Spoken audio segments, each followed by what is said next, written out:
What is going on, everybody? Welcome back to the channel. After Sound here, bringing you GLS content today. We also stream right here in this channel every Tuesday, Thursday, and Sunday morning, so come by and say hello. All right, well, we got a couple of updates from Chatter today, who was not on the Splinterlands town hall, so we didn't get any other information about GLS specifically or when we would get a GLS town hall, but last we heard there may be something at the end of this week or early next week.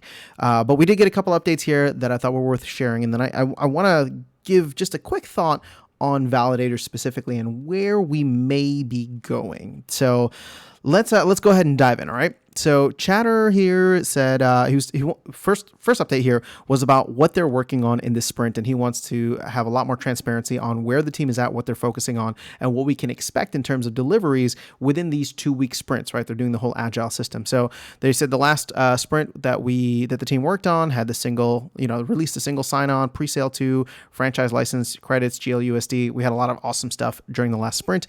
This sprint, which is 1.4, which makes sense. We're in the second half of the second month. So that sounds about right. The team has stacked another deck, has another stack deck to work through. So they're working on the GLX validator nodes. We already know that. That's coming in late March. It sounds like, obviously, that we're not going to get that by the end of this sprint, but they do need to start working on that. So in addition, they're working on GLG pack opening, which is actually really exciting. You'll be able to open your packs very soon. We've been working with the MLSPA to review and approve all of the cards we currently have. Pack opening will include coach cards, so they're in the process of working with the top 10 purchasers. So while GLX validator nodes and pack openings are the big priorities for the team, this sprint, we are sneaking in a few more enhancements to help users. Now, here's my question. And really the only main question for this that hopefully we can get an answer on in the town hall, whenever that ends up being. Pack opening is awesome, but we also have to remember that the team is trying to, or not the team, but there's the DAO proposal to push the like another 20 million rewards over to the pack holders to incentivize more pack holding or more pack buying and then more pack holding. So if you open a pack, my question is, there should be a way in which it still counts, right? Because an open pack versus a closed pack shouldn't really matter in the terms of getting rewards. You shouldn't be disincentivized from opening your pack because you're not going to receive rewards anymore. But I think we do need to get a little bit of clarification on that. And then, of course, we'll see once the voting is done for that pre-proposal, we'll get sorted. And I figure we'll find out by the end of the week. But the more exciting update is the GLX validator node license sale. We now have the pricing for the presale. So the presale is going to consist of 1,000 nodes. We knew that already, or node licenses, I should say, at 1,000 GLUSD. Now this says valued at the time of sale kicking off. I don't know what that means. Plus 500 GLGT. So what I'm worried about here is that they're saying 1,000 GLUSD at market value. Now, keep in mind, GLUSD should be pegged 1-to-1 with the US dollar, but it can definitely fall off of that from time to time. My understanding of where they wanted to push the Splinterlands nodes or SPS nodes was that it was supposed to be set in the kind of like peg price, right? So with this, I would have expected the same thing where it's just 1,000 GLUSD, not 1,000 US dollars worth of GLUSD. So hopefully we can get some clarification on that. But again, right now we don't have the overhang like DEC on the Splinterlands side. So I would expect GLUSD to maintain actually quite close to its peg for the most part. But again, a lot of stuff can be funky, especially when there's not that much liquidity out there. So we will need to keep an eye on that. But I hope they just keep it to 1,000 GLUSD, mainly because if that's the case, I know that I can burn $1,000 worth of GLX and come away with 1,000 GLUSD from that, or roughly that amount after fees.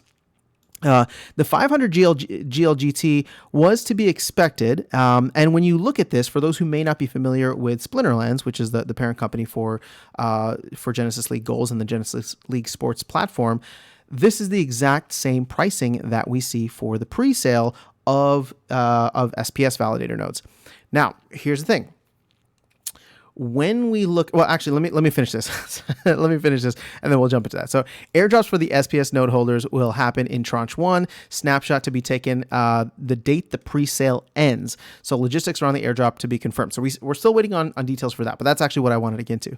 So, per the white paper, over the first 65 months, GLS will distribute 100 million GLX tokens to the validator supporting the GLS system. That means approximately 51,280 GLX tokens will be rewarded daily for those license holders. The presale is set to kick off mid to late March. For those wishing to participate, I would start any GLX unstaking process needed in order to burn GLX for GLUSD. So we've already done that, or at least I had the video talking about that already. So let me circle back now to the airdrop for the SPS holders and remind people, or let people know who aren't familiar with the Splinterlands kind of tranche system. There are 60,000 tranches, or sorry, 60,000 node licenses in 7 different tranches for the Splinterlands nodes. I would bet, especially after seeing the pricing here, the $1,000 in GLUSD and 500 GLGT, that is the exact same pricing that we saw. Obviously, it was for SPS and vouchers on the Splinterlands side. Now, the difference here is that there's only 1,000 node licenses in the presale versus 2,000 node licenses on the Splinterlands side. Now, I would imagine that there would be no need or no incentive for the team to have less validator node licenses within the GLS side. Like, why would you do less than 60,000 if you already have 60,000 there? It doesn't make sense to do less. I mean, you want more. You want more people out there trying to decentralize the network. So, my guess, okay, and this is a pure, complete guess. I have no idea, no inside information, but looking at it now, there's 1,000 node licenses for presale on the GLX side, and there were 2,000 on the SPS side in the presale, right? If we are going to tranche one right after this, which for the Splinterlands side was was 3,000 node licenses. So total so far for Splinterlands, we've sold a little over 5,000 node licenses. I believe it's like 5,007 to be exact. Everybody's talking about what is the ratio of the airdrop for Splinterlands or SPS node holders to GLX node holders. Well, if you don't want to mess with the numbers too much, what you could do is you have 1,000 presale, and then the other 1,000 that should have been for the presale is reserved for the Splinterlands SPS node holders, which means you could almost cleanly get a 5-to-1 airdrop ratio, meaning that for every 5 you have for Splinterlands, you would be able to get 1 for GLX. Now, what would that mean? That would mean we'd have 1,000 node licenses for sale as a presale, and then another 1,000, which actually would put us into where tranche 1 is for GLX and have that mirror exactly where Splinterlands is. Now, obviously, we'd be a tranche behind, but then you could keep up with that 2,000 presale and 3,000 tranche 1, and then, of course, like the other 55,000 in all of the other tranches. But again, that's just a guess that I have. Now, how would you actually make this work so that people don't feel like they're being cheated? I wonder if there's going to be a partial system, a partial node airdrop system, so, meaning that, as it stands right now, if you do own a node, you will get roughly 1/5 of a node for GLX. Now, what you can do if that ends up being like a tradable token or something, again, this would just be a short-term token, right? It would be just something that would need to be traded where you either sell it or you buy it. But you would say, let's say, need 5 of these kind of tokens, right? We'll call them, we'll call them airdrop tokens, right? You would need 5 of these airdrop tokens in order to receive a GLX airdrop.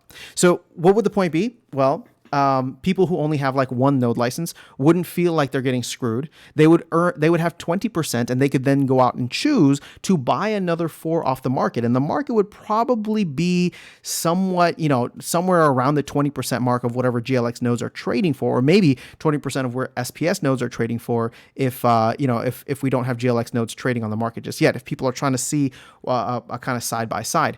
But you'd have the option, right? You would get airdropped this value. You wouldn't feel like you got screwed if you had less than 5 nodes. And therefore, you could go out and essentially choose to buy the remaining that you would need, or you could just sell that value and decide, I got something out of it, right? I got a proportional value based on the airdrop.